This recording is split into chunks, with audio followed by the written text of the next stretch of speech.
welcome everybody. The beginning of Project Eichah, which is the fourth in our series of projects around the Megillot. We started with Kohelet last summer. We moved on to Ruth. No, we didn't. We moved on to Esther, followed by Ruth, and now Eichah. We've got Shir HaShirim to do, which will be a bit more tricky, but we'll worry about that nearer the time. Project Eichah has a phenomenal lineup. We will have our learning within our communities in the various different parts of Tanya. Anybody in the Poleg Iriamim area is welcome to come to us in Poleg at 6:15 on Shabbat afternoon, starting this Shabbat for the next 3 weeks. We will be learning Eichah. And I think in Kiryat HaSharon there is learning going on with Eichah. I don't know the details, but Deborah will be able to tell you. That's Emma's. Okay, so all of those details will be sent out on the various groups. That is the learning that's going to be going on in the individual communities. We have 3 guest lecturers, the same format that we had for the other Megillot. We have an absolutely top-end lecturers this time. We have Dr. Tanya White, who'll come to in a minute. We have Rabbi Leo D on Sunday at Young Israel in Poleg, and we have Dr. Yael Ziegler on Thursday, I believe. Not this Thursday, next Thursday, 30th, and that's on Zoom only. All of those things will be sent out on the Project Eichah group. If you're not on the Project Eichah group and you want to hear about all those things, you can contact anybody from your communities. Deborah here in Kiryat HaSharon, myself, or Shoshana in Poleg and Iriamim, and Emma Phillips in North Netanya. South Netanya, I just nominated you, Paul, okay? Right, okay, excellent. Right. Tonight, we are delighted to welcome Dr. Tanya White, who many of us know, some of us know quite well, and she's a regular visitor to our community, and I'm very jealous of her because my wife is her biggest fan, maybe with the exception of Mindy. She's definitely her biggest fan, and we were in Perth, Australia, back in February for our mitzvah of our grandson, shortly before Tanya did a Zoom session at Perth. And the rabbi of the shul happens to be our son, announced Tanya's upcoming Zoom with the following words: "You have to come because she's my mummy's favorite." So, Dr. Tanya White is a lecturer all over the world. She's just come back from America and she's going again. And she lectures all over the world, Matan here and Bar Ilan, and she has a doctorate. Somebody once asked me about Tanya White. Do you know Tanya White? How would you describe Tanya White? And I said, close your eyes and imagine Rabbi Sachs in a dress. And that... Described that way before that. There you have Dr. Tanya White, Rabbi Sachs in a dress. Thank you very much. Right, I definitely think that was the most innovative introduction I've ever heard. So thank you for that. That was excellent. Very, very amusing. Okay, so it's wonderful to be back again in Netanya, and I love how all the communities have come together. It's such a beautiful thing to see. And actually beautifully dovetails with what we're going to speak about today. So we're not strictly speaking about Eichah. When Shoshana asked me a long time ago, I said to her, Eichah is a book that I haven't taught, I haven't studied. So we're going to do something slightly different, but it is still on the idea of the 3 weeks, which we've just come into, the idea of grief, the idea of redemption, destruction and redemption, and how we navigate that space. And we're going to relate it also to the Parsha, to what we've been seeing in Sefer Bamidbar, the book of Bamidbar, and how we understand that. And before we do that, I actually want to dedicate today's shiur L'ilui Nishmat Shimon Elimelech HaKohen. Tonight is the Yortzeit, the 15th Yortzeit of a very, very dear and close friend of mine, Mark Weinberg, Zichrono Livracha, who passed away far too early, very, very young. I would say that one of the reasons I'm standing here today, and that thank God I teach Torah widely, is because of Mark. I'm sure there's a few people here that knew Mark or that have heard of him. Mark was one of the most incredibly passionate educators, but he wasn't an educator by profession, but he could have been, and everything he did in his life was about education. He essentially revived the London School of Jewish Studies. For those of you that have heard of LSJS, he revived LSJS. It had, over the years, it had kind of gone downhill, and he, together with the whole team, and I was humbled to be part of that, he revived it. And he was just invested in everything education and everything Jewish. And it was a massive tragedy when he passed away from cancer, very young, in his 30s. But tonight is his 15th Yortzeit. And as I said to his parents and his family and his wife that was,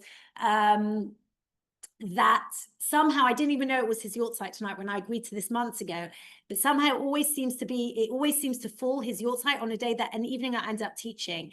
And I said, it's almost as if his neshama is saying to me, you are fulfilling my legacy. Like, this is what I want you to go and do. You don't need to come to the kever, you don't, just go and teach Torah. So please God, all the words of Torah should be an aliyah for his neshama this evening. And with that, we're going to begin. So I'm going to jump in. And I want to begin speaking about the idea of the way in which, I'm kind of like conscious of the fact this is a really bad angle. Okay, that's a bit better. The way in which we talk or we think about the idea of seeing people. Okay, what does it mean to see somebody, to really see them? And I think one of the malaise that we see today in society, be that in liberal democratic states in the Western world, or be that here in Israel, is that there is a lack of truly seeing the other. What does it mean to truly see another person? And I want to begin with a small paragraph from a book that I read recently by David Brooks. David Brooks is a very well-known public intellect in America. He's Jewish, happened to have recently converted to Christianity, but that's another story, okay? But his books are phenomenal. He has the 3 books that I would highly recommend are The Road to Character, The Second Mountain, and this book just now, which is called How to Know a Person. The books are saturated with Jewish wisdom, okay? Even though, and he talks a bit about his story in The Second Mountain, why he converted to Christianity and whatever, but his books are saturated with Jewish wisdom. In fact, so much so that in The Road to Character, he uses Rav Soloveitchik's Adam 1 and Adam 2 as the way to frame his argument. But in the book he just recently wrote, his argument is that the breakdown that we are seeing today in society is a result of what he calls unseeing. That is the idea that I don't really and truly see the other person. Now, we know for sure, if we're talking about totalitarian regimes or we're talking about dictatorships, obviously there's no seeing of the individual because the individual is subsumed into the collective, into the whole. So the individual gets lost and there's no seeing of that. That's obvious. But his argument is that even in so-called individualistic societies, Western liberal democracies, right, even in those places where we would presume that there was a really great value aligned and attached to dignifying the individual, even in those societies, we have been witnessing the breakdown of a truly seeing culture. And I want to read with you what he says. He says, human beings, it's in source number, no, it's not a source, it's at the top of the page. Human beings need recognition. I think someone actually stole my sheet, but it doesn't matter. Okay, it's fine. It's fine. I've got most of the sources here. You'll tell me if I don't. Human beings need recognition. No, it's fine. It's fine. Take it from now. If I need it, I'll tell you. as much as they need food and water. No crueler punishment can be devised than to not be someone, to render them unimportant or invisible. The worst sin towards our fellow creatures is not to hate them, George Bernard Shaw wrote, but to be indifferent to them. That's the essence of inhumanity. To do that is to say, you don't matter, you don't exist. On the other hand, there are few things as fulfilling as that sense of being seen and understood. To survive pluralistic societies requires citizens who can look across difference and show the kind of understanding that is a prerequisite of trust, who can say at the very least, I'm beginning to see you. Certainly, I'll never fully experience the world as you experience, but I'm beginning a bit to see the world through your eyes. Our social skills are currently inadequate to the pluralistic societies we are living in. And this is the crux of the argument in his book. The argument in his book is that we lack the social skills that we need to create truly functioning pluralistic society. Because for a pluralistic society to function in a healthy way, we need the skills that require us to see the other, to note that the other is different to me, meaning to dignify the other in their diversity, but at the same time to say, I see you. Even if you're not the same as me, I see you, okay? But we're not doing that. We're not doing that today in Israel, okay? How much, again, because of social media, because of many different factors in our environment, we are living in what we call echo chambers, by the way, either literal echo chambers or online echo chambers. We exist in binary ways of seeing the world, which means that we are seeing people who are like us and we agree with them, but we're not seeing beyond the divide of our narrow prism of reality. And when that happens, that's when societies begin to unravel, okay? And he says, morality is mostly about how you pay attention to others. For David Brooks, morality is not Torah Sinai. Morality is not Kant's categorical imperative. Morality is not Bentham's empirical, whatever it is. Morality for him, very simply, is the ability to see someone as they are and to dignify them.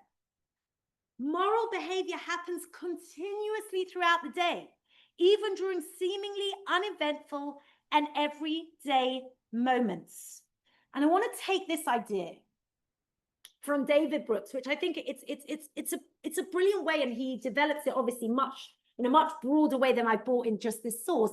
It's a brilliant way of understanding where we've gone wrong today in society, because obviously we all know and we've all seen what's been happening to us as Jews, right?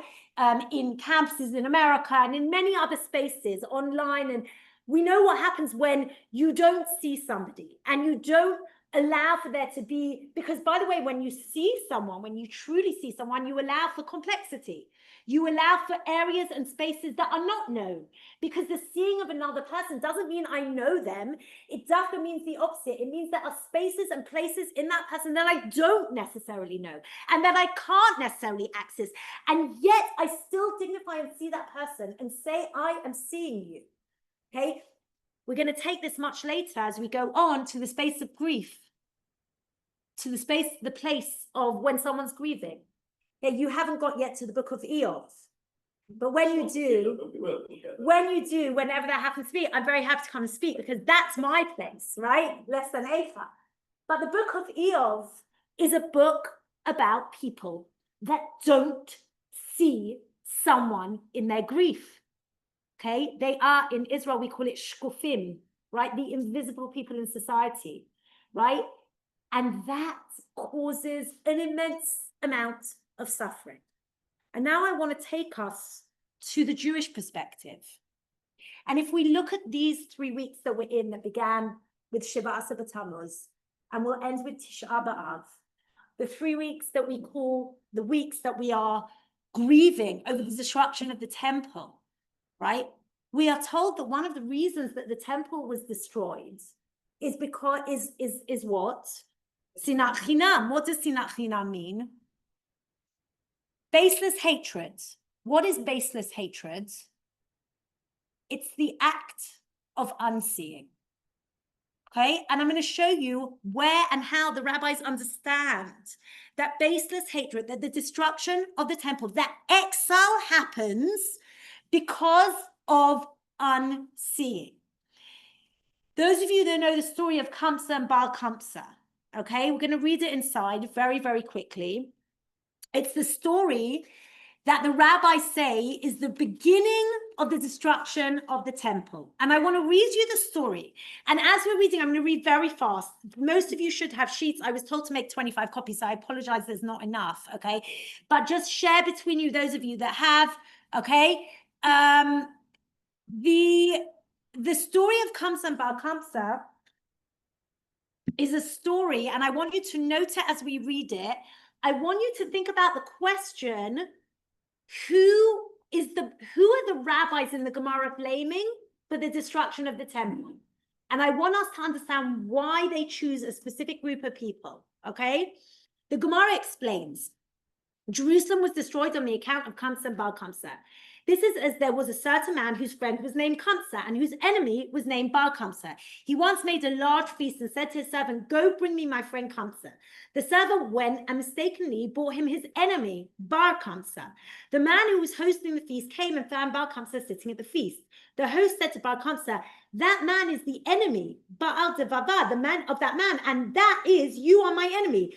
What then do you want here? Arise and leave." Okay, so he went up to Baal Kamsa, who was his enemy, who mistakenly got invited because he had the same name as his friend. And he says to him, "Get up and leave." Okay, Baal Kamsa said to him, "Since I'm already here, let me stay. I'll give you the money for whatever I eat and drink. Just don't embarrass me by sending me out." The host said to him, "No, you need to leave." Baal Kamsa said to him, "I'll give you the money for half the feast. Just don't send me away." The host said, "No, you've got to leave." He said to him, "I'll give you the money for the entire feast. Just let me stay." And the host said to him, "No, you've got to leave." And finally, the host took Bar Kamsa by his hand, stood him up, and took him out.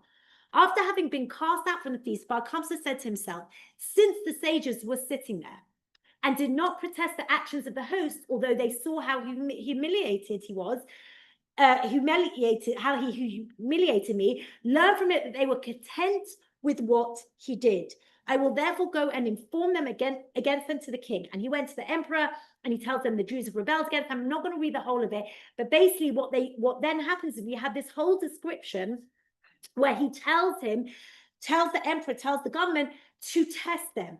And he says to them, go and bring them a calf, tell them to bring a calf that's like mutilated slightly and see if they'll sacrifice it, even though it's got blemishes, right? And then they bring whatever, and then the rabbis have this whole debate, should they or should they not mutilate it, should they or should they not sacrifice it, because obviously they shouldn't sacrifice it, but if they do sacrifice it, then it's going to cause, an uprising, so what should they do? And then they had this whole debate about if they don't sacrifice it, it will prevent Bar Kamsa from reporting to the enemy. So they thought to kill him so that he won't go and speak against them. And eventually we get to the point where the rabbis have got themselves into such a knot about the situation that they're actually thinking about killing a fellow person. Okay, and what are they worrying about? They're even worrying about whether or not they should sacrifice the animal rather than worrying about what. And this is exactly the polemic of the rabbis here in the Talmud. The polemic here is who's at fault, meaning who is the Gemara blaming for the destruction of the temple? The sages, not Bar Kamsa, and not even the host of the feast. The people they are blaming are the rabbis. Because why? Because the rabbis represent a certain level of expectation. And in that level of expectation, the rabbis are meant to see the suffering of an individual. And the fact that the rabbis don't do anything to prevent the suffering of that individual, even though that individual was the enemy of the host, and maybe we could say why the host didn't want them, but the host is not blamed, and the enemy is not blamed by going to, you know, tell the government. No, the people who are blamed here are the sages, because there was an act of unseeing that went on. There was an act in which they did not recognize that the deepest death, that the greatest act of murder is when a person is embarrassed. What is embarrassment? Embarrassment is an intentional act, not an unintentional, an intentional act of unseeing. Now, many of us make unintentional or do unintentional acts of unseeing, okay? Or many of us, many of us, by the way, every single day.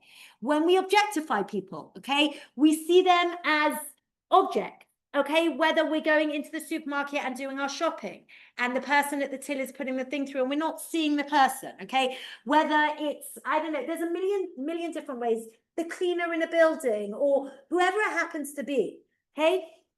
We don't really see the person. By the way, even people that we think we maybe do see, people of authority, okay? Doctors, policemen, teachers, are we really seeing them, or are we seeing them as a means to utilizing something, okay? Now, none of us can be in a constant conscious flow of seeing. It's almost impossible. All of us, in Martin Buber's language, all of us access the world through relationships of I-thou, which is really truly seeing the other, and I-it, which is seeing the other as an object, as part of my world, okay? We all do that, and it's totally normal and natural. But what the rabbis here are saying is, right, that when you intentionally do an act of unseeing, that is the origin of destruction. The destruction of the temple, the destruction of society, the destruction of any human relations. That's its origins. And so the question is, how do the rabbis believe we bring about redemption? If the act of destruction and exile happens because of unseeing, then the act of redemption has to be brought about by acts of seeing. And I want to bring you two examples from the Tanakh where we see that the acts of seeing bring about redemption, meaning they bring about the redemption from Egypt, and they bring about the going into the land of Israel. And I want to argue and take it to today, that in order for us to bring about redemption today, and I'm not even talking about messianic redemption, I'm not talking about visions of eschatological visions of, you know, the end of days. Forget all of that for the minute. Let's just walk outside of messianicism, okay? I'm talking about the very basic, baseline functioning of a healthy society that feels as if there's a sense of redemption in society, has to begin with acts of seeing. With acts of seeing the other in their difference, in their diversity, but of truly seeing. And I want to show you two examples of that today. And I want to begin with the women of the Exodus. The women of the Exodus, we know, Rabbi Akiva tells us in source number 2, Darash Rabbi Akiva b'schar nashim tzidkaniot shayu b'oto hador nigalu Yisrael mitzrayim. Okay, Rabbi Akiva explains it in the merit of the righteous women we were redeemed from Egypt. Now, it's fascinating to me that the person who understands that the redemption is caused by the women, in a minute we're going to see the women who see, we're going to see how they see, but these women have this incredible supernatural ability. I would actually call it human ability, but it is almost looks supernatural, to see things that no one else can see. And that act of seeing by all of these incredible women is what brings about the redemption. But who is the person in the Talmud that tells us that these women saw? Meaning, who is the person, stick with me, okay? Who is the person that sees the women who see? Is the person who's the quintessential seer of the oral law. Who is the quintessential seer? Rabbi Akiva. What does Rabbi Akiva see that other people don't see? A million things. Let's begin with his story at the beginning. He sees water dripping on a rock. Now, for anyone else, what would that be? That would be the natural way of the world. Okay, Spinoza would call it, that's just nature, the law of nature. Okay, but what does Rabbi Akiva see? What does he say? The dripping of the water on the rock must be an analogy to my heart. If water that is soft can wear away the hardness of the rock, how much more so can Torah penetrate the hardness of my heart? And then we have obviously, okay, which is obviously the story that we all know, the most famous story of Rabbi Akiva, which again is related to our times during all of the narratives of the destruction of the temple, where he's standing at the Chorban's literally in front of his eyes. The temple is totally destroyed, and he's standing there with all the other sages, and he sees a fox running through, and they're all crying, and Rabbi Akiva's laughing, and they say to him, Rabbi Akiva, how can you be laughing? And he says to them, well, now I am seeing that the prophecy of, I think it's Zechariah, right, comes to life, which is the prophecy of foxes will run through the temple. I know that the prophecy of Yirmiyahu will come to life, that young and old will be dancing Berchavot Yerushalayim, right? Meaning, what's Rabbi Akiva's supernatural talent? His ability to see something beyond, to see something beyond the given, to see something beyond the here and the now, to see beyond the materialism of this world, right? Or the DNA of a human being, to understand that there's something deeper. That's Rabbi Akiva. And therefore, Rabbi Akiva, who understands what it is to see, detects in the women of the Exodus this incredible skill to see. And not just to see, but to teach everyone around them what it is to see. And I want to show you, because the text itself tells us very clearly, if we just read it, tells us why the women redeemed the people from Egypt. If you look at source number 3, and I want to actually go back for a minute before that, I want to tell you that in chapter 1 and chapter 2 of Sefer Shmot, there is a kind of a strange occurrence. In chapter 1, the very book itself is called the Book of Names. Okay, again, we all know that when someone remembers your name that shouldn't, okay, or that you don't expect them to, what do you feel? You feel a sense of being seen, okay? And when someone forgets your name that should really remember it, what do you feel a sense of? Of not being seen, of you feel in that, like, you just don't feel good about yourself, right? You don't feel dignified, right? It's bad for me because I'm terrible with names. But anyway, so here we have in chapter 1, the Book of Names. People of Israel are in a society that is dignifying them. The king, Joseph, is very close to Pharaoh. Everything is good. The society is functioning. And then all of a sudden, we have again, you've got the whole list of all the names of the people that came down. And then in Pasuk Chet, V'yakam melech chadash al Mitzrayim, asher lo yada et Yosef. An act of forgetfulness. What happens when we forget? Forgetfulness leads, meaning the beginning of exile begins with forgetfulness, but it's not just forgetfulness. It's an active act of unseeing. And that is how society begins to unravel. And then in chapter 2 of Sefer Shmot, what happens? In chapter 2 of Sefer Shmot, there are no names. Every person in the entire chapter is anonymous. Now, we think their names because we know who the people are. Miriam, and Yocheved, and Bat Paro, and we know who all these people are, so we put names to them. But if you look, and I'm going to show you, none of them are named. And even in the previous chapter, at the end of chapter 1, when we're told that the Melech Hadash forgets Yosef, and then it begins to allows for this. How do we allow? How has slavery happen? How is it that we can literally take an entire nation and start a genocide, which is basically what Pharaoh did? And again, it's not far from where we are today, okay? How does it begin? It begins through the act of unseeing. When I justify objectifying somebody, I justify acts of violence against somebody else because I do not believe that they deserve a name. I do not believe that they deserve to be seen.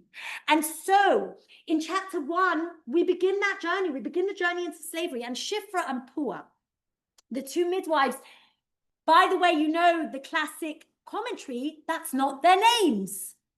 Why do Chazal say it's not their name? Again, because they are nameless. Whether they're Israelites or they're Egyptians, we don't know. But what we do know about them is, if you look carefully, look at what it says about them in source. Again, I think it's source number 4, yeah? Okay. Ura iten al havanim. The word, the leitmotif, the milah mamche, the word that's going to repeat itself again and again throughout these narratives is the root word ter'eh, to see. When you see the children on the rocks, if it's a boy, kill him. If it's a girl, let her live. The tira'en, same word, different meaning. Tira'en hamiladot et Elohim. And they feared God. Now, this is way beyond the scope of the shiur, but the idea of being a yirei Elohim, the idea of being a God-fearer, the root of being a God-fearer in the Torah is somebody who sees. Many people who are described in the Torah as being yirei Elohim are not Jewish, but they see. And that is the root of being a God-fearer, to see beyond the given, to understand there's something more in this world, to understand that the person is created in the image of God, and to see the image of God in that person. That's an act of seeing, and that makes you into someone who fears, not fear in the classic way. Awe. Really, it shouldn't translate as the fear of God. It's the awe of God. Okay, and by the way, it's Yirat Elohim, not Yirat Yud Kei Vav Kei. It's Yirat Elohim and not Yirat Adonai, because Elohim is the universal name of God. So anyone can be a Yirei Elohim. And so these women feared God, and they didn't do what Pharaoh told them, and they allowed them to live. If you look further on, as you're going to see, again and again, the word v'tereh repeats itself. Source number 5. V'teher, this is talking about Yocheved. And again, note, no names. V'teher ha'isha. Okay, v'teled ben, v'tereh oto. And she sees kitovu. What does that even mean? She sees he's good. What does it mean? So Rashi says she had Brit Milah, and someone else, she saw a light.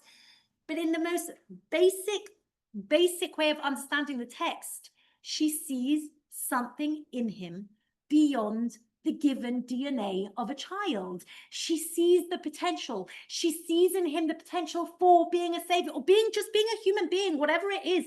But she sees something more. And then again, when Bat Paro, who we wouldn't expect to see the human being, because the rest of society has essentially dehumanized the Jews, she goes down, the Tered Bat Paro, again, her name is not given, L'chotz al haya'ol, v'narotea lecha al yad haya'ol, v'tereh et hateva. She sees the basket. She brings it. She sees the child. Now listen carefully. Okay, it's a very strange turn of face. The lad is crying. How did he move from being a child to a lad? We're not going to get into that right now. And she has mercy upon him. And then she says, only after she has seen the child for who he is, not defined in categories, not objectified, not put in box, not the Zionist or the Jew or the whatever category that objectifies a human being, but she simply sees the child for who he is, as he is. And that those acts, all those acts, cumulative acts of seeing, are the acts that bring about the redemption. And then V'yigdal hayeled, v'teveil levat paro, v'hila leven, v'tikra shemo Moshe, v'tomar kimin hamayim mishteu. There is one name that is given at the end of chapter 2. And that is the moment that the redemption begins, when a name is given. And the name is given to Moshe. So what we see here very, very clearly is that these women see differently. They are able to detect in reality a different realm, something more beyond the given. And by the way, what we know also about these women, I don't know if, did I add any more sources? What's your next source? Speech and dignity? Okay, so I'll just say it by a pair. We know that there's a beautiful midrash about the women, these women of the Exodus seeing beyond. Now, first and foremost, they sing. Song is something seeing beyond. We'll talk about that in a minute. But what do? According to the midrash, in order to allow there to be lots of children when they leave and for the generations to carry. Firstly, we know that Miriam argues with her father and says to her father, why? Because we know that her father divorced. Again, not in the text, this is all in the midrash. Divorced from the mother, didn't want to bring more children to the world because what's the point? Our story's finished. This is the end of the line for the Jewish people. And Miriam goes to her father and says, what are you doing? Your decree is worse than Pharaoh's, meaning her whole vision, her whole way of seeing reality is totally different to the given reality that most of them are seeing. But the most beautiful story is that when the people came to build the Mishkan, the women brought the mirrors to Moshe to build the Mishkan. And Moshe came along and said, what are you giving me, these objects of vanity? And he wanted to, punish them. And God said, what are you talking about? These mirrors, again, an act of reframing. God says to Moshe, you're not seeing in the right way. You're not seeing the women. You're not seeing what these mirrors really are. These mirrors were used to bring out all of the hosts of people that came out of Egypt. Why? Because the women took the mirrors down into the fields where the men were working and they hung the mirrors up and they used the mirrors to come to desire with their husband and to bring more children into the world. Why do by the way, we know that mirrors didn't exist in those days. So obviously it's a midrash, right? But the point is, it doesn't matter. The reason why Chazal bring about this midrash is because they are teaching us a profound lesson about these women. And the lesson that the Chazal are teaching us about these women is that these women had the ability to see the big picture. When we think about a mirror is the first time a human being, except when they see themselves reflected in water, but it's the first time that you see the whole self. If we think about, we only see parts of ourselves. We never see the whole self. Only when we look in the mirror do we see the whole picture. By hanging the mirror up in front of their husband, they were saying to their husbands, you are focusing on the here and now. You are focusing on this moment. But we, the Jewish people, we have an arc of history that transcends the immediacy of this current moment. We have an arc of history that is far bigger and far greater than the suffering that we're having at this moment. And we are asking you, the women say to the men, we are asking you to buy into our vision. We are asking you to see the world in a different way. And we see you. We know that acts of intimacy have to be born, real, true intimacy, have to be born from an act of seeing. Okay, and very often we know that in relationships, when another person doesn't feel seen, it's very, very difficult. And that's where relationship problems begin. So the act of seeing the other is the key to the intimacy that happens between the men and the women, but it's also the key to the bigger story of the Jewish people. And that story is that we all know, and all of us are grappling every day when we wake up and we see Hutala Prosum and these beautiful faces in front of us that have been killed. And every morning we have to beg ourselves and ask ourselves to look in that mirror and to remind ourselves that the women of the Exodus did it, and so can we. We can see the big picture. We can open ourselves up to a vision that transcends and goes beyond the immediacy of the moment. Does that mean denying my pain? No. Does that mean denying the reality we're in? No. Does that mean whitewashing it? Absolutely not. And that's why Miriam's name is Maryam. It's a testament to the fact that Miriam understood that this is bitter, and that we need to feel the pain, because, by the way, there's no way around grief. There is only a way through grief. And so Miriam knows that, but she also knows that we have to sit side by side with the immediacy of the grief and the pain of the moment, but with the knowledge that there is something bigger. And that's the story. That's the story of the women. It's a story of seeing. And the next story happens at the end. It's the bookend of the Exodus story. The women begin it. The women that see begin the story of the Exodus. And the women that see in a different story end the book of the Exodus. Who are the women that see at the end? The Benot Zlofchad. Okay? The Benot Zlofchad, who we read about 2 weeks ago. And we're going to read about again in next week in Matot Maseh. The women, the Bnot Tzlofchad, also, in a very different way, are seers, okay? And there, they see things and they are able, and again, this is, again, a much bigger idea, but the idea of speech dominates the entire narrative of Sefer Shemot and Bamidbar.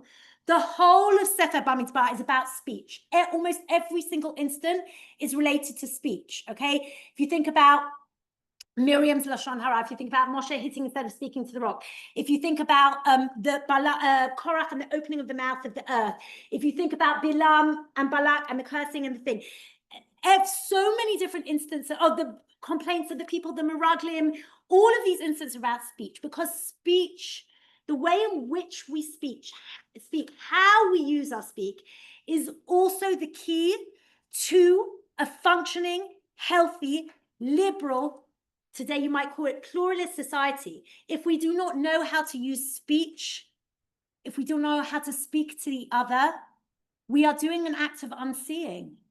When we speak violently or we use speech in the wrong way, that is an act of unseeing. But when we learn how to use speech to come near, to build bridges and create bonds, that is an act of seeing. And so the Bnot Tzlofchad, and again, very often we ask the question, what is the difference between Bnot Tzlofchad and Korach? They both come to Moshe with a complaint. They both come with a ta'ana, with an argument about something that they deserve and they want. So why is Korach's argument not accepted? And the Bnot Tzlofchad is, for those of you that don't know the story of Bnot Tzlofchad, a very quick synopsis. Bnot Tzlofchad were the daughters of a man called Tzlofchad, who died in the first generation. We're already now by the second generation in the Midbar. They've been traveling for 38 years. And they're only girls in the family, no boys, okay? Like my family, like my mom's family. One of my girls I named Noah after one of the Bnot Tzlofchad's name is Noah. And these women come to Moshe and they say to him, at the moment, according to the law, right, the land of our, you don't even call it land, the name of our father. I want you to note in the text in a minute. They talk about the name of the father, again, going back to the theme of the names. The name of our father is going to be swallowed into whatever tribe we marry into and will not continue. And we want our father's name to continue. So we want to have a plot of land in the land of Israel that we love. Okay, again, in contrast to the story of the Meraglim that want to go back to Egypt and don't want to go to Israel, these women are saying, we want to go already to Israel. And not just we want to go, but we want to have a plot of land in Israel. And we want the land to be in our father's name. We want to uphold his legacy, okay? And Moshe says, yes. He goes to God, and God says yes. And not does he say yes, he says, Ken Dovrot Tzlofchad. He says, if you look at source number 7, he says in Pasuk Vav, V'yom Adonai Moshe lemor, Ken Bnot Tzlofchad Dovrot. It's a very strange turn of phrase, right? Yes, they have spoken rightly. Meaning what? And again, what's the difference between Korach and them? What's the difference? They're both arguments. The difference is very simply not in the fact that there is argument and not in the fact that there is a contention about something. It's in the way in which it is done. And there's a very famous Mishnah that says, did I bring it for you? No, I don't think I didn't bring it for you. But the Mishnah says, what is an argument l'shem shamayim? Hillel and Shammai. What is an argument not l'shem shamayim, not for the sake of heaven? An argument not for the sake of heaven? Korach ve'edato. Not Korach and Moshe, as we would think, because the argument was between Korach and Moshe. Korach and his congregation. What is the Mishnah telling us? That Korach's was not an argument. It was simply an uprising, okay? A revolutionary uprising. And how do we know that? Because the Mishnah already tells us it happened in an echo chamber. The only people that Korach heard were the people that surrounded him. Whereas Hillel and Shammai were arguing with each other. They were listening to each other. And more than that, why do we go according to Hillel and not Shammai? Not because Hillel's argument was better, but because Hillel listened and taught the words of Shammai before he taught the words of Hillel, before he taught his own argument. Meaning, when I argue with someone, but I see them and I dignify them. Argument in Judaism, argument is the source of Judaism. If you look on the shelves, that's hundreds and thousands, probably millions of books that have been written over the intergenerational conversation of Judaism. It's all argument. It's all argument. So we can't say that argument is something we strive for, but we have to know how to argue. And I would say exactly the same thing today in Western liberal pluralistic democracies. It is not, you know, at the beginning of the war when we said, right? Together we're going to win. Don't know if I love that phrase, right? Because it seems to suggest that we have to have this monolithic kind of unitary view of everything, and only then we're going to succeed. It's not true. For a real, healthy, functioning society, we need so many diverse, different people to come together and to speak, and for each person to be 70% happy with the outcome. Because if I'm 100% happy, it means someone's 0% happy, okay? But in order for that to occur, I have to see the other person. Do I have to agree with them? Absolutely not, okay? But I have to see them, because there's no way I can have an authentic and true dialogue if I don't see them. And so the very first word that we see, before even we begin the narrative of the Bnot Tzlofchad, the first word, look at source number 7, V'tikravena Bnot Tzlofchad. They drew near. You want to know the secret to any relationship, whether it's interpersonal relationship, whether it's at work, whether it's in society, whether it's governmental, whether it's non-governmental organization, doesn't matter, whether it's a charity, a shul, the secret to any relationship is v'tikravena. First and foremost, before anything, your posture has to be one of endurance. If you have come with an aggressive posture, okay, if you have come with a posture that is violent, even before violent, that is aggressive, that is confrontational, okay, nothing's going to happen. Nothing good is going to be born out of that, because you've already engaged in an act of unseeing before you've even come.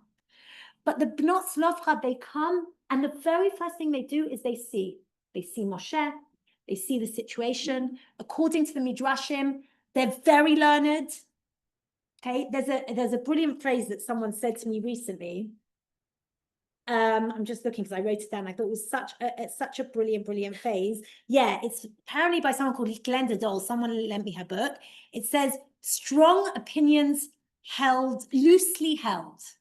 Okay, strong opinions loosely held. To my mind, that defines the Bnot Tzlofchad, right? That they knew what they wanted.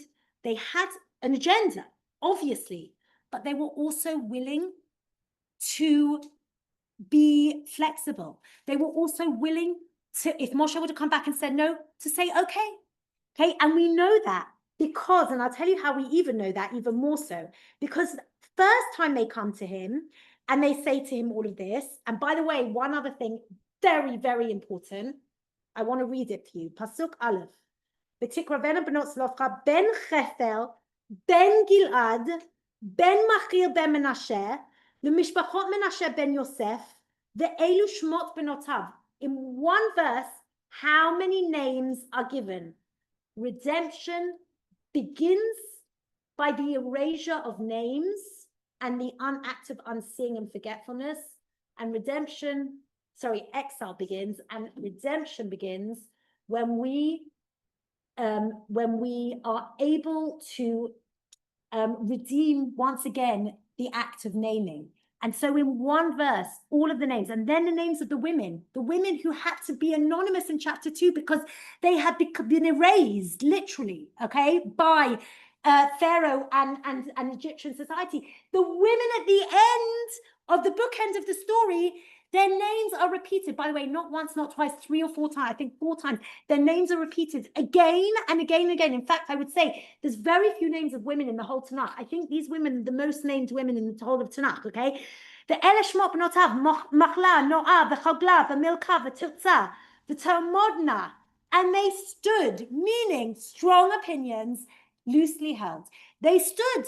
They were sure of themselves. Now, can you imagine how much courage it must have taken for them to go up in front of all of these men and say, listen, we believe that we are right in asking for, because we're not asking for ourselves. This isn't about me. This isn't about my power, which was Korah's story. This isn't about my agenda. This isn't about getting my name heard and getting rid of you, Moshe. No, this is about the name of my father. This is about continuing his legacy. And this is about the love that they have for the land of Israel. And therefore they turn around and they say, our father died. He wasn't Be'edat Korach. Interesting that they talk about Korach here. Okay, again, to juxtapose the two stories. And they said, why should his name be drawn into another family, etc., etc. And then Moshe turns round. And by the way, even the way he brings it to God, Pasuk Hey, V'ikarev Moshe mishpatan lifnei Adonai, he brings it close to God, okay? And then he comes around, he says that they can have the Nachala. So with the story of the Bnot Tzlofchad, we don't just see, right, that they're coming and they bring a claim and then the claim is justified. We see that it's so much more than that. It's their posture, it's who they are, it's the way that they speak, it's the way in which they see the situation and they see Moshe and they see everything else. And then finally, in Matot Maseh, in Bamidbar 36, we won't read it inside, but just so you just have a look at it very quickly, you'll see that Menashe comes along and makes a counterclaim. A lot of people, by the way, skip this story. They don't know that this happens, but it's a really, really important story. Menashe come along and they say, they make a counterclaim to the Bnot Tzlofchad. And but they also come with an endearing posture and they come close to Moshe and they say, listen, it's all very nice that you've told the Bnot Tzlofchad that they can take the land and their father's name will continue with them. But what happens to the land once they marry into other tribes? What happens to the land? It goes to the other tribes and then we lose part of our land. And Moshe takes it to God and God turns around and says it's true. They have to marry within the tribe of Menashe and then their father's name can be continued through their land. And the Bnot Tzlofchad simply accept it. Okay, and then in Pasuk Yud, Kasher tiva Adonai et Moshe ken asu Bnot Tzlofchad.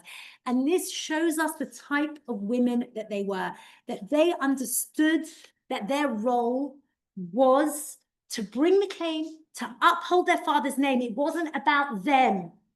And therefore, when Moshe says, listen, you're going to have to marry into Menashe, but your father's name will still be upheld, they accept it. And finally, I don't even know what the time is. Okay, we start a bit late, so I'm giving myself another 5 minutes. Finally, I want to take it to something that I just literally in the last few weeks realized when I was looking at Parshat Chukat. I send out a weekly WhatsApp Torah blog and video. You want to join, you can go onto my website and join if you want. And a few weeks ago when it was Parshat Chukat, I was looking, it happened to be the week that someone we know very well from England, Natan Rosenfeld, was killed in Gaza. And I was meant to be speaking for something at Matan that night. And I just was very overwhelmed. And I just thought, how can I speak about random things? And so I went back to the parsha and all of a sudden something hit me that I'd never ever noticed before. And then what was really funny is afterwards, I saw that Rabbi Sachs had actually written about it, but it happened to be that I hadn't read that. Okay, it's very rare, very rare. He wrote about it in a slightly different, quite a different way, but he wrote about the same theme. But I hadn't read everything, so that thing I didn't read. And I suddenly thought to myself, I taught the story many times. I've given two courses on Sefer Bamidbar, and I've taught the story of the hitting and the striking, the hitting of the rock. And after there, I taught Rabbi Sachs's commentary where he speaks about the different generations and that Moshe was hitting the rock because the first generation, he thought that their complaints of the first generation, they hit the rock, and the second generation, you need to speak to the second generation because they're already free and they understand what freedom is, and free people speak to each other, whereas slaves hit. And so Moshe hit them because he thought he would take them back to the trigger of the first generation. But all of a sudden, I suddenly had this realization that one of the things we forget is that the pasuk that comes immediately before this whole incident is where Miriam dies. Okay, and I want you to just look at source number 10. Okay, ויבוא בני ישראל כל העדה מקבצים בחודש ראשון, וישב העם בקדש, ותמת שם מרים. Miriam dies there. ותקבר שם, and she's buried. And then immediately, ולא היה מים לעדה. Hold on. Let's just take a minute here. Hold on. Miriam, sorry, source number 9. Oh, okay, so that's why I told you mine are not the same as yours. Source number 9. Okay. Hold on a minute, Miriam. We haven't, where's the grief? Where's the wailing? Where's the outpouring? Where's the tears? This is the woman by dint of the fact that Moshe is alive because of Miriam. Miriam is basically like his mother. Miriam is the person for whom everything, he owes everything to Miriam. And there's not one word, not of mourning, not of grief, not of anything. And I think so often about, we've seen over the last 2 years, about we've learned or we're learning so many things about grief.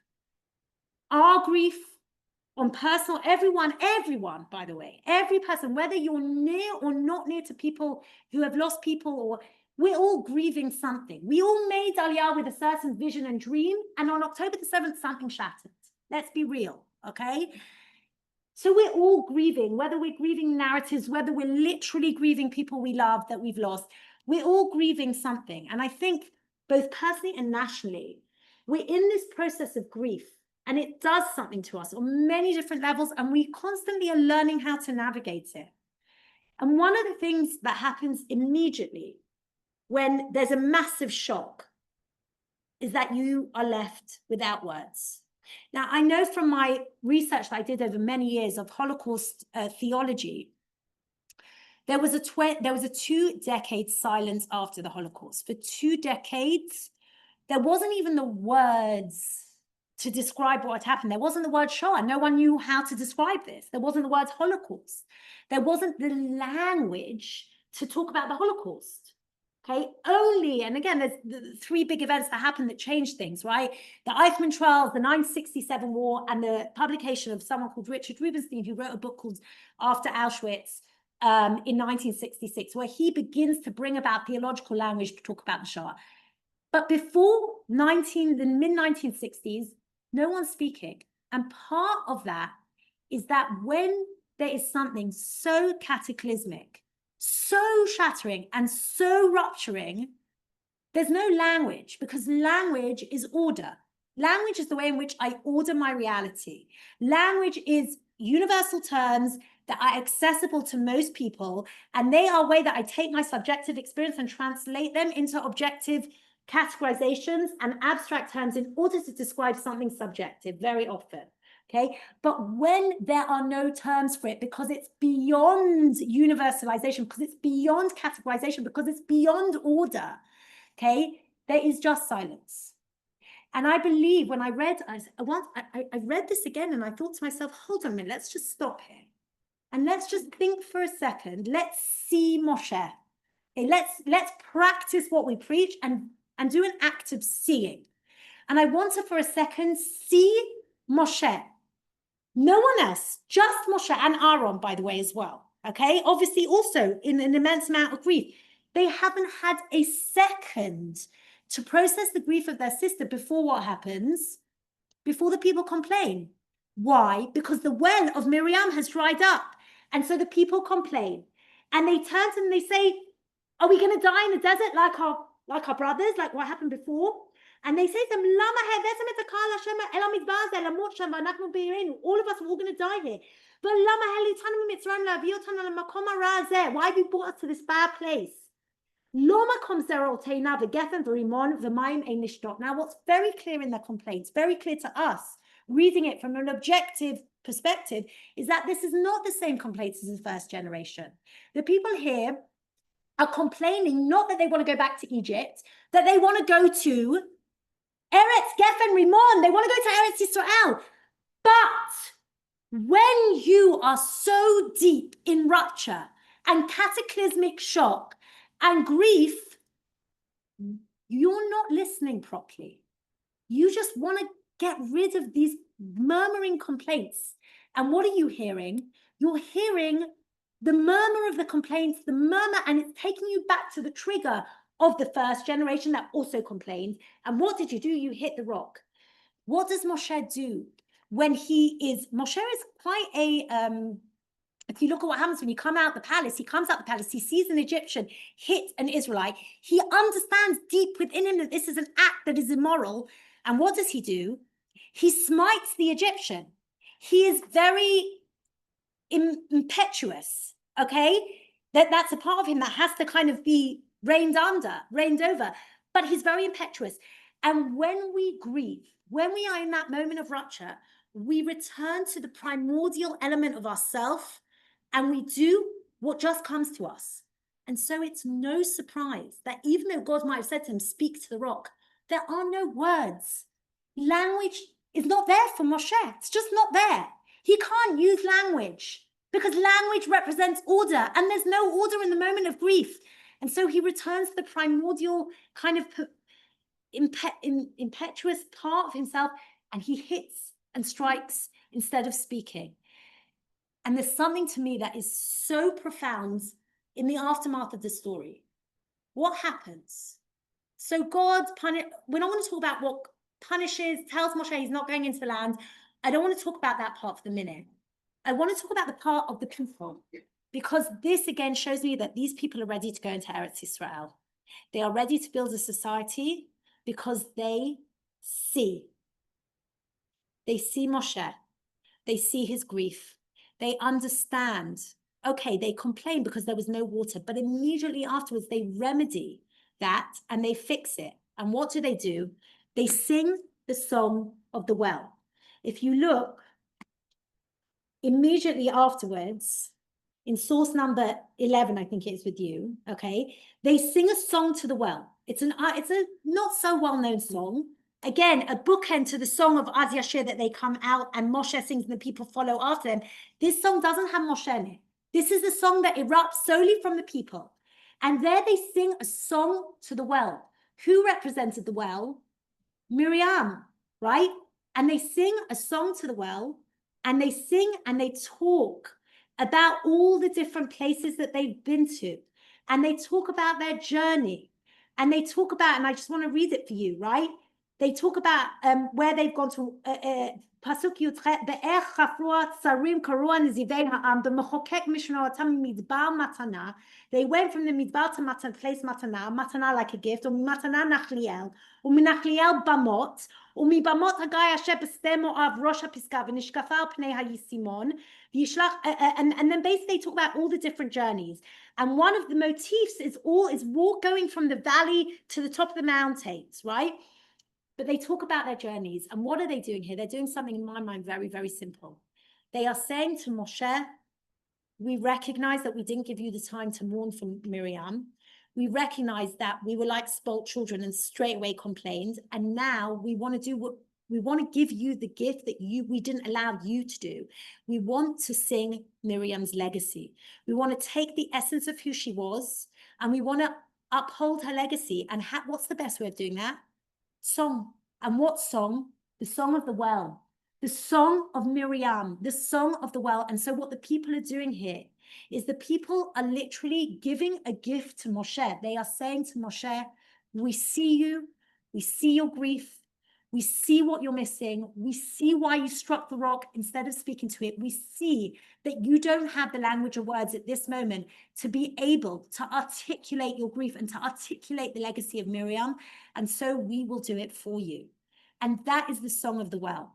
And I really think that there's something so profound to this, because if we said that the beginning of exile, the beginning of the destruction of the temple begins in every arena, if it's Pharaoh and if it's Kamsa, Bar Kamsa, begins by the act of unseeing, then the redemption begins by the act of seeing, whether it's the women who see in Exodus, whether it's the Benot Zlofchad who know how to use speech in a way that sees and dignifies the other. And Eli Wizar, and to me the most beautiful is the people of Israel who see Moshe and show that they are ready to go into Eretz Yisrael, because to go into Eretz Yisrael, I always say, when we make Aliyah, one of the things that should be part of our Aliyah package is rose-tinted glasses, okay? Because let's be honest, the drivers here are crazy, okay? The queues here are mad. People are screaming. Like, sometimes you're like, what are we doing here? We could have remained in, you know, very well-managed Britain or, you know, what, not so well-managed America, but fine. And we couldn't, like, why did we come here? But the truth is, we all know why we came here. We all know what we're doing here, but sometimes we need to be reminded. We need to put on those rose tinted, even in the most cataclysmic moments, we need to put on those rose tinted glasses. Again, I'm not saying that we are whitewashing. We are not taking away the pain and the grief and the mad drivers and all of that. But we are saying that there's something here that we need to reframe. We need to see in a different way. And in my mind, that's what a song is. One of the most amazing things to me of what has happened over the last 2 years, the outcomes, has been this unbelievable creativity that has been born from Israeli singers. This year at Matan, I taught a course on diversity and resilience in the biblical text. I'm actually carrying on teaching it next year. And at the beginning and the end of every narrative, I brought modern Israeli songs that echoed what I was teaching, just to show, because I know many of us maybe don't access them. I have 4 teenage daughters, so I know all of the songs, right? But like, these songs are unbelievable pieces of evidence to exactly what the second generation do to Moshe. They are a unfolding, a creative, I don't even know how to, a creative project of national grief that unfolds itself through music, because Elie Wiesel tells us in source number 12, in the beginning there was silence, no words. The word itself is a breaking out. The word itself is an act of violence. It breaks the silence, meaning you can't, words are no good. Theology doesn't work. Theology requires us to categorize and create order, but sometimes there is no order. And only song, and he says in I'm not going to read the second source with you, you can read it yourself, but only song has the ability for catharsis that in a way words don't have. And that is why the people sing the song of the well, because they see Moshe, they see the grief, they see the pain, and they say to Moshe, we will uphold her legacy, but we're going to uphold it not through words, because obviously words are not the right thing for you at this moment, as we witnessed. We're going to do it through song. And so I finish with 2 things. I finished with Rabbi Sachs, obviously, because I'm Rabbi Sachs in a dress. And then after that, I want to read you a very small paragraph by a beautiful song that just recently came out. I'll explain in a minute. But let me begin with Rabbi Sachs. One of the sources I skipped that you can read in your own time is again David Brooks, where he talks about the idea of suffering and mountain, and the motif of the mountain to me was very much the motif of the song that the people sang of the well, where they talk about their journeys going up and down the different mountains. So if you want to read it in your own time. Source number 13.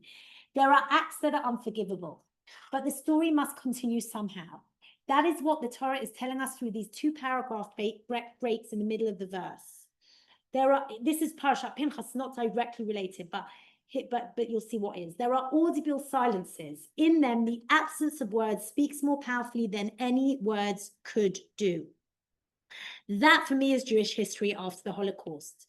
And it came to pass after the plague. There is nothing you can say. There is a reverberating silence, a black hole that swallows speech. And then you count the survivors and begin Jewish history again. The pain is undiminished, the grief unhealed, history unredeemed, but there is no choice but to begin again. That is what faith is. And in my mind, that is what David Brooks at the beginning called morality, the act of seeing.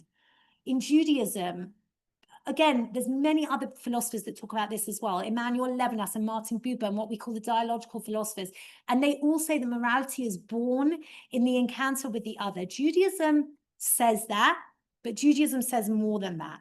Judaism says that the act of seeing is certainly from these texts, is the beginning of redemption. It's not everything, because we have the Torah and we have heteronomous law that comes from God, and we have a whole big law, you know, a massive infrastructure of law that allows us to navigate how to live in this world. But one of the things that is very clear from all of the laws and from all of the narratives about exile and destruction and redemption is that central to everything is the dignity of the other, is dignifying the human being, is seeing the human being as they are as a person. And it's clear that this is at the heart of all of these narratives. If it's the women, if it's the Bnot Tzlofchad, or if it's the people of Israel and Moshe's grief. And today, more than ever, one of the things I'm really, really conscious of over the last year and a half is very, very good friends of ours. I'll finish with two stories and then I'm going to read you Idan Reichel. One story was my cousin whose husband had been in Miluim for hundreds of days, and she was in a supermarket queue and she had a couple of things and she asked someone, she was with all the kids, and she said, would you mind if I just go in front of you? And it was a guy said, yes, fine, go in front of me. And then it took her a while because it didn't go through, and he started getting really, really angry. And she left there and she didn't say anything. She just totally broke down afterwards. And she said, I wish I had a badge that said, my husband has been in Miluim for 300 days and I am just about surviving. But I also, another story is unfortunately, one of our very, very close friend of my daughter also was killed in Gaza. And their family also, like the mother says to me on so many occasions, she goes places and people get angry or people say something to her.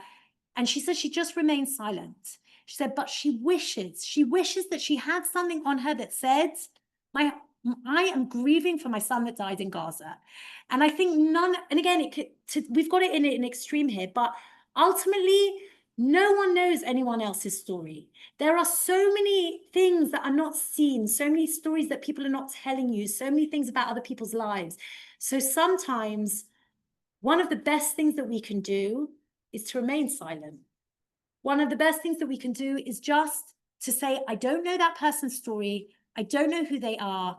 And maybe they're just having a very, very bad day with things that I don't understand, right? By the way, so I'm teaching this to myself, right? I'm definitely not perfect on this either. Not with my kids either, okay? But this is what Judaism says. It's the most basic human lesson. And that is the core of redemption, according to the Jewish tradition. And so I finish with Idan Reichel. Idan Reichel is a legend in Israel, okay? Incredible singer. I wish I could put this on a loudspeaker, but I really recommend on your way home now in your cars, put on this song either on YouTube or Spotify. You'll find it on either. It's beautiful on YouTube, but don't watch it while you're driving. Eretz, right? It's called Eretz. It came out only a few months ago. I recommend looking up the words and reading the whole song, okay? But this is just the chorus. Achrei kol hayamim hara'im, after all the bitter days. Od nitrakech achrei kol haksha'im, will soften after all the hardship.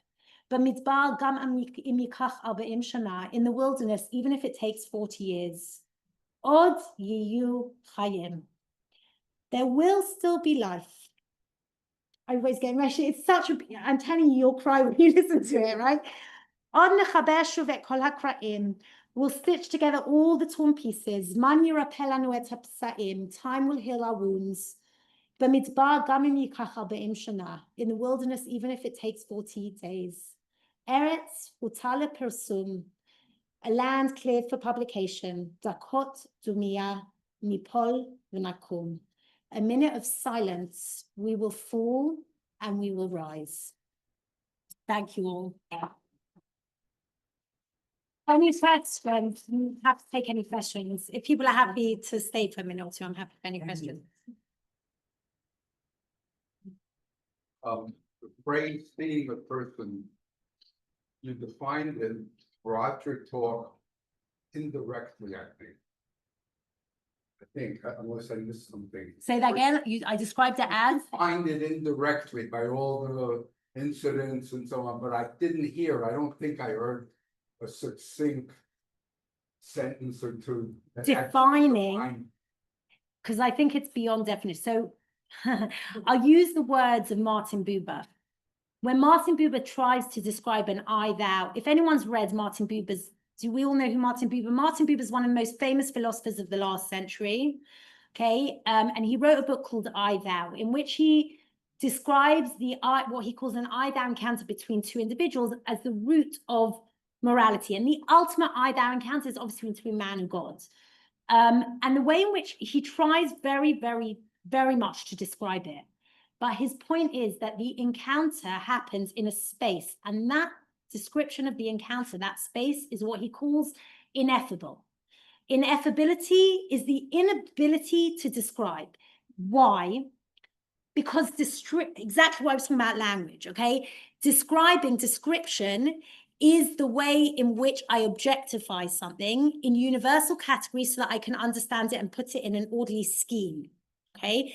But when I have a true encounter with the other, when I am really seeing the other, that encounter is beyond, it goes beyond definitions and descriptions. If you were, so that's what I'm basically trying to say to you in very difficult language is it's almost impossible to define, because definition is, because the encounter is meant to be beyond definition, okay? I thought you were quite good. I was avoiding it.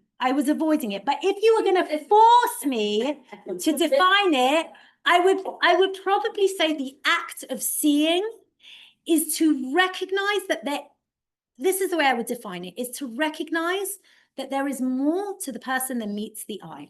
Okay, that would be like, that's the starting point.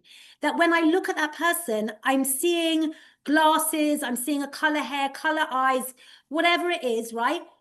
But when I really see that person, I'm stepping in, I am curious about the person, and therefore I am stepping in to the conscious acknowledgement that there is more to the person than my definitive categorizations allow for. And that is the beginning of seeing someone. It's not the end, it's the beginning of seeing someone. And that's why we saw the story of Kamsa and Balkamsa is a story in which, by the way, there's another brilliant song. Okay, it's the story in which the unseeing happens because he's his enemy, and no matter what, there's no moving. He's not seeing him, he's seeing him defined as an enemy. And what about the rabbis? The rabbis are just not seeing anything. They're not seeing the pain and the suffering of the individual. They're not seeing him for what he's going through. They're just not seeing at all. So there's so many different levels of unseeing that are happening there.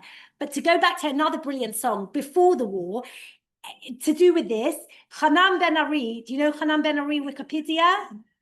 Okay, so that song is also a brilliant song, again, about, especially here in Israeli society, like, I don't remember the whole words, but like, you think I'm Haredi and then I'm this, and you think I'm secular and I'm this, and you don't, and he says, don't define me through Wikipedia, okay? We need to move beyond the Wikipedia definitions. It's an almost impossible task for us today here in Israel, especially because the sensitivities are so high and really so existential on so many levels. But I just think it's a necessity for us to get past this blockage that we have, and it will require a lot of patience and a lot of seeing on many different levels. I can't say if we're capable or not. I don't know. Yeah.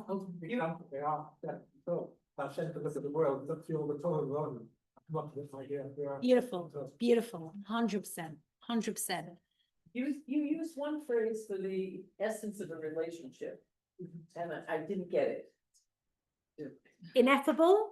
No, earlier on. Oh, There you go. That ties into my it was thank you. recorded, so Okay, that ties into my thank you. Did I exaggerate? thank Justin. It's I don't know about you, but there was so much in there. You're very lucky because I recorded all of this.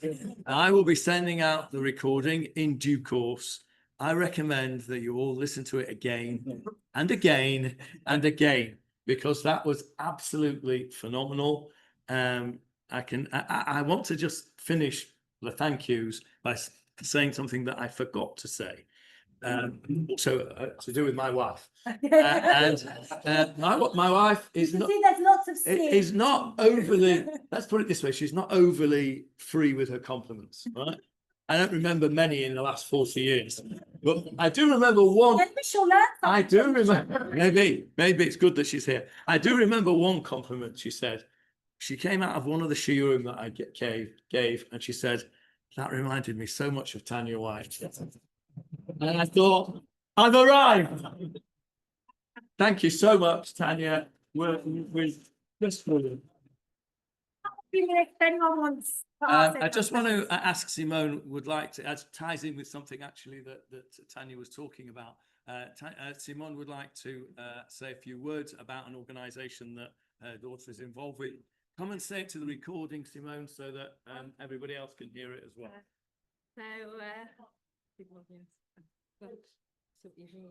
Yeah. I'm from Manchester. What do you want? I'm from Whitefield as well. It's always important to say that. So I've been asked to say a few words on behalf of, actually, my daughter asked me to speak. And she runs a organisation called the Mishpacha B'Chazit. It's the families on the front line, which actually basically close on to what you were saying. And this was established at the start of the war to support families in Tanya whose loved ones were called up on Miluim. Today, there are over 500 families that are part of this growing community, and they've been supported in countless ways by this incredible organisation through weekly assistance, workshops, family days out. They've built this incredible Chanukiah, which they call the Chanukiah Hanitzachon.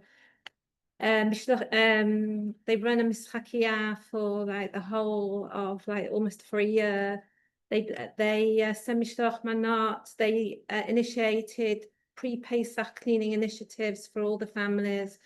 They supply suppers to the families and much, much more. In fact, my son-in-law built an ice cream van, and he delivered ice creams to all the kids of the Miluim Nikim who are serving our country. And they've asked me to ask for volunteers.